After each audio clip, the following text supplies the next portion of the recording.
Selliselt pidurdab liinil 20 sõitnud liinibuss eelmise aasta 17. veebruari õhtul. Inimesed lendavad ootamatu pidurduse peale. Ilmselgelt see tekitab reisijates pahameelt.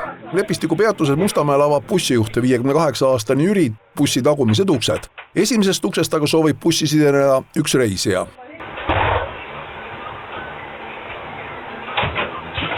Sa tahad puruks lüüa või? Tahad puruks lüüa või? Kõik korralikult. Said aru? Ei saanda. Mine sinna poole siis. Ei seisa siin! Sellest situatsioonist algab bussis aga väga tõsine vaidlus. Kas selliseid olukordi tuleb tihti ette? Pigem on tegemist siiski harvade juhtumitega, et see väga tavapärane ei ole. Et meil juhid on üldjuhul on nad eraldatud oma kabiinis, eraldatud vaheseinaga ja neil otsest kokkupuudet reeglina reisijatega ei ole. Aga ikka neid tuleb ette?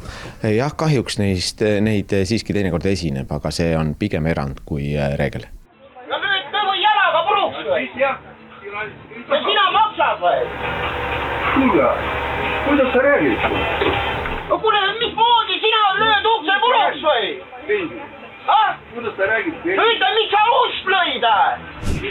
No mine nüüd sinna poole!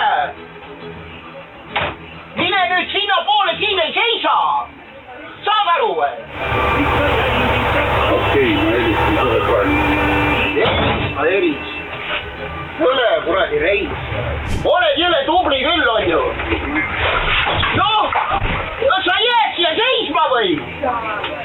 Mine nüüd sinna! Aga kus on politsei? Mis sa seisad siin? Selliselt kestab see vaidlus veel mõne aja. Bussijuht Jüri üritab veel sõites bussi pidurdades meest korrale kutsuda. Meie oleme juhendanud oma juhte, et nad hoiduksid igal juhul konfliktikoldesse sisenemast.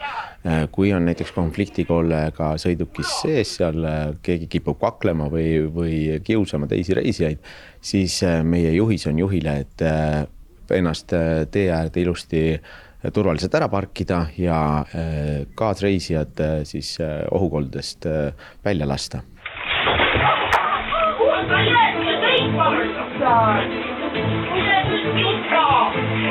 Mis on juhtunud? Ta kukud maha, kui see inimene ei saa aru. Aga naine, no mina ei näinud, kui tema tuleb mind närvi ajama. Selles situatsioonis saab aga kannatada 80-aastane naisterahvas. Naine sai vigastada nii tõsiselt, et tuli haiglasse viia. Sellest loost arenes välja kriminaalmenetlus, mille eest bussijuhti karistati 2 aasta ja 6 kuu pikkuse tingimisi vangistusega. Lisaks peab ta tasuma menetluskulud. Bussijuht ennast kohtus süüdi ei tunnistanud.